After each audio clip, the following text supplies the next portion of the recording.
Entonces, el factor de necrosis tumoral alfa es una lipocina que está implicada también en las alteraciones metabólicas de la inflamación. Entonces, esta también tiene acciones biológicas que incluyen la inducción de la resistencia a la insulina, la anorexia y la cachexia. Entonces, el tejido adiposo es fuente, pero también es diana del factor de necrosis tumoral alfa. Y la expresión aumenta en el tejido adiposo de personas con obesidad. Entonces dice que el factor de necrosis tumoral alfa, de hecho, fue el primer hallazgo en personas con obesidad en inflamación. Entonces, el amiloide sérico-A. Entonces dice que hay niveles elevados de amiloide sérico-A que se aumentan, se relacionan con el aumento del riesgo de la enfermedad cardiovascular. Pues eso es lo que nos quiere decir, pues, que está relacionado con la obesidad.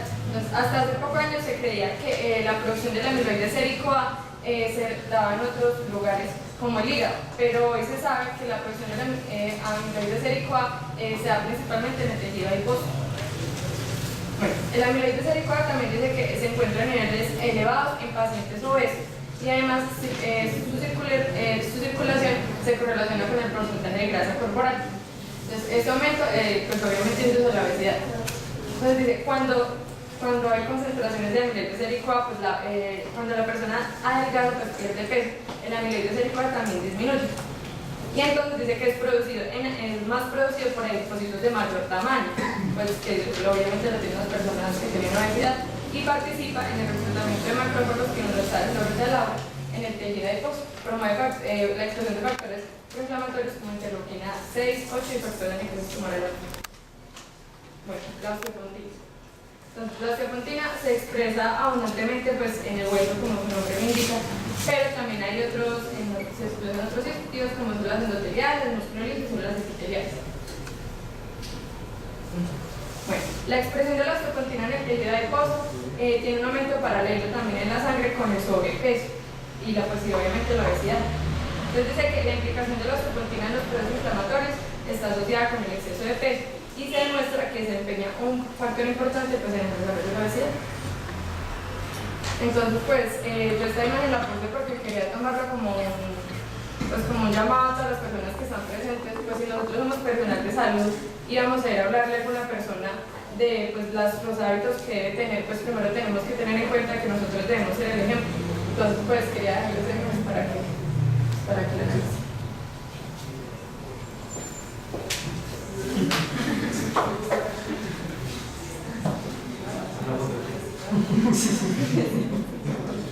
Bueno, voy a continuar con otros marcadores presentes en la obesidad, principalmente que son proinflamatorios.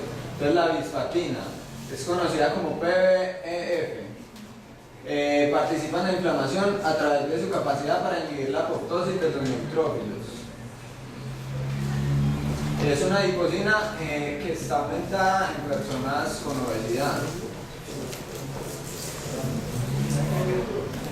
El RBP4, esta es otra proteína que sirve de transporte para la vitamina A y se creía que se expresaba principalmente en el hígado, pero se ha demostrado que en el tejido adiposo se expresa más.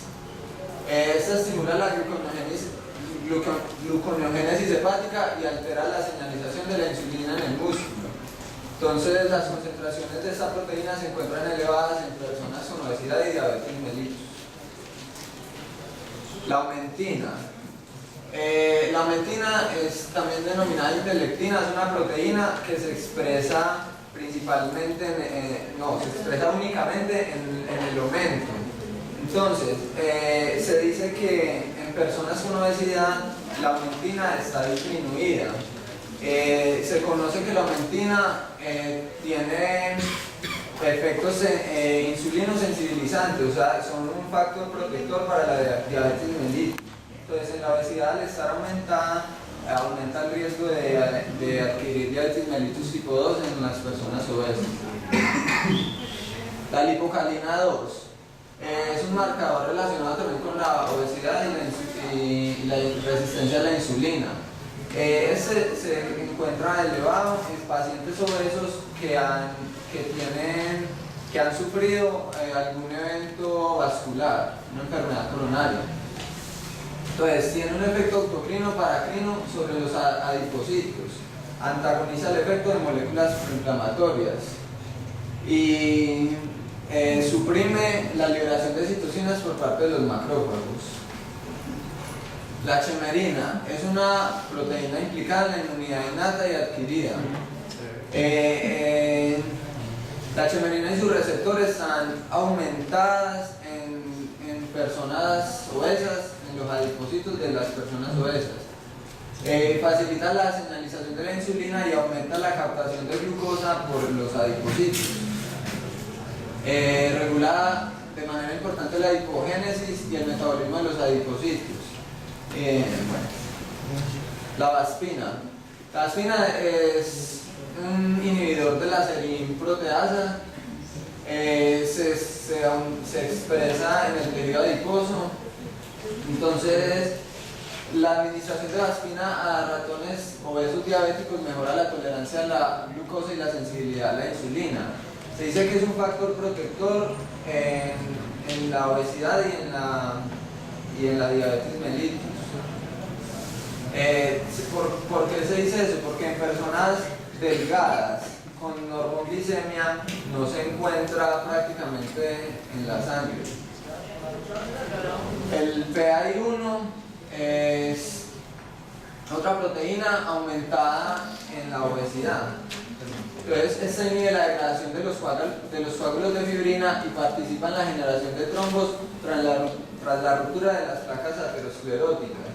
Esto es una proteína que predispone a la enfermedad coronaria.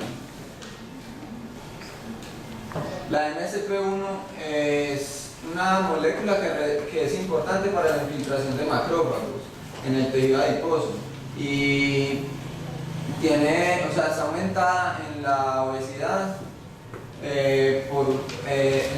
dependiente de la dieta. También es importante en la resistencia a la insulina.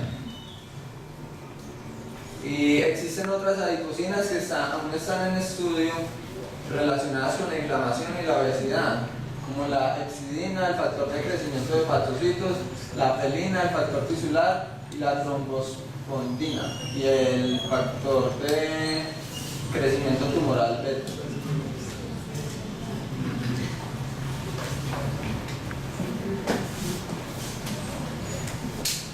Bueno, la lectina y la adiponectina.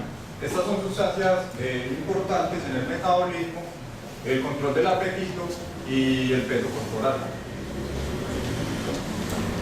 Bueno, el geno B se encuentra en el cromosoma 7q31.3. La región que codifica para la síntesis de lectina se encuentra en los exones 2 y 3.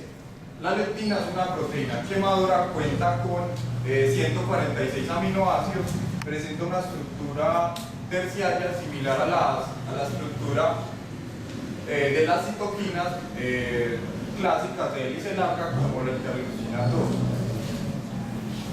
Bueno, la lectina presenta un ritmo circadiano relacionado con la ingesta de alimentos, aumenta en el transcurso del día, disminuye en horas de la noche, la secreción es pulsátil y está modulada por la insulina.